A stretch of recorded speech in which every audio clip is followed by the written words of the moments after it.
So thinking about gesture evolved into something of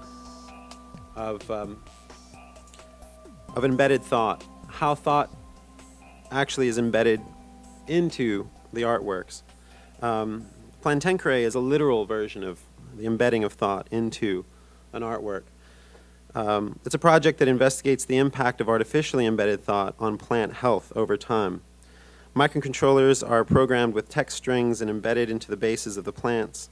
3 plants think negative thoughts, and the second set of 3 plants think positive thoughts, as defined by Masaru Emoto.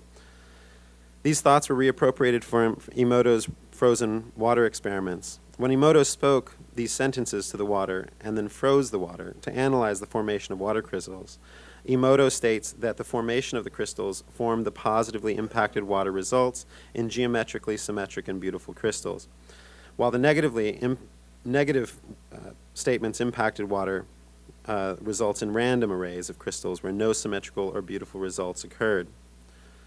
Plantenkere investigates whether or not embedding or automating our thoughts and wishes amplifies the effect of positive and negative thoughts on the physical health of the plants. These plants were analyzed over the course of 6 weeks, at which time I stopped watering them to see what happened. Following the last 10 days without water, the microcontrollers, the negative thought plants were browned, lost almost all the leaves, and in the case of one plant, it rotted. While the plants impacted by positive thought were as I left them, as if I had just watered them a few days before. Plantenkere was a project to justify my pursuit of the Wishing Well project.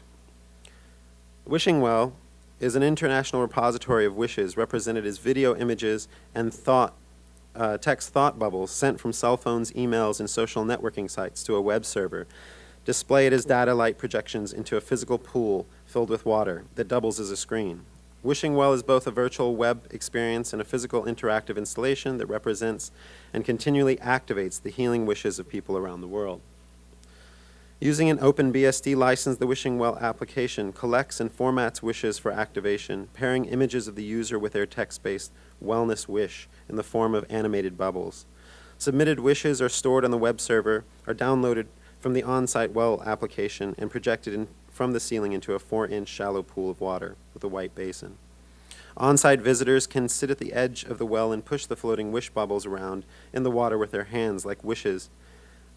Wishes will gravitate together, creating bubble clusters, as well as send messages to social networking users to encourage wish-based focus groups. One of 2 Wishing Well visualizations will run on-site and the other online. The on-site application decoded several videos and audio streams simultaneously. The online application, however, in its first phase, only loaded photos and text into the online wish bubbles. The Wishing Well website, I'll just say, is an open source platform, and I'll just leave it at that. But based on traditions like the Gratitude Stone, W.A. Tiller's research at Stanford, with intention programmed devices and Masaru Emoto's thought-influenced crystallized water droplets, the Wishing Well investigates the notion that automated, mechanized, and embedded thought has the potential to impact the physical world as much as those from their organic counterparts. Just moving on. Whether focusing on media or processes, festivals, research centers, and institutes around the world are emerging that integrate art, science, and engineering in ways that activate local communities to creatively take part in cross-disciplinary dialogues and hands-on learning projects in hopes to influence their cultures and improve their social and physical environments. Medialab-Prado is one of these programs that I've served as an exhibitor, collaborator, assistant, and friend since 2002. Skipping ahead, one of the projects that we developed in collaboration, the DIWOD, was the LilyPod project, or Waterworks. It emerged from an interdisciplinary collaboration between a biologist, me, and 2 other artists at the Medialab Interactivos workshop in 2010, where tools were conceived and developed over a 2-week period that would establish a prototype and system for studying, implementing, and monitoring DIY bioremediation efforts through community stewardship. The initial concept and prototypes illustrates the potential for the project to cultivate a series of interactive devices for citizens to explore the science of habitat remediation through hands-on and technical means. I want to take this moment to also talk about the FUNcolab. So using, there are many other institutes around the world. One, SCIIART at UCLA, the future lab at Ars Electronica, Dorkbot, Hacker Spaces, which exist all around the world and also locally, which I encourage you all to get involved in. SymbioticA at the University of Australia, Planetary Collegium, and more. FUNcolab, following in this tradition, was established at Gallaudet University to symbolize free thought, unified effort, and maybe new media on some level. It's an interdisciplinary group between the physics department, the theater department, and the art department to motivate students and faculty to get involved in cross-disciplinary projects. We also have a series of talks that they're called What's the Skinny Tuesdays. So I encourage you all to attend. They're the first Tuesday of every month. And I also encourage you to bring projects or concepts or things that you're working on as well. It's sort of modeled after DASERs and lasers and these kinds of things. But these are some of the projects that were shared at the first instance. And I also have two little objects because we were told to maybe bring objects if we could. So they're really, really small and they're really short. It won't take long.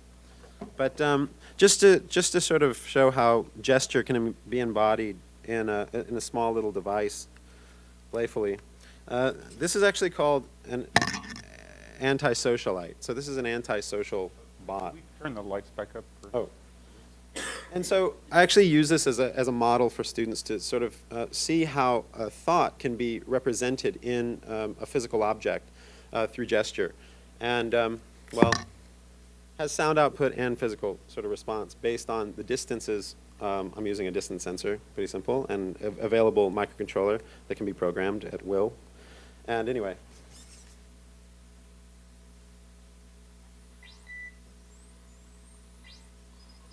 Okay, so it's probably going crazy right now, but it shouldn't. Anyway, so this responds actually to distances. So when it sees something at a distance, at different distances, it responds with a different antisocial behavior, which is to turn away. It's like, I don't want to talk to you. And so there are different sounds also, and sort of just two characteristics that can be applied to employ ideas of antisocial behavior. So anyway, the second one I'll hold. We'll just leave it at that. Thank you. Thanks, Max.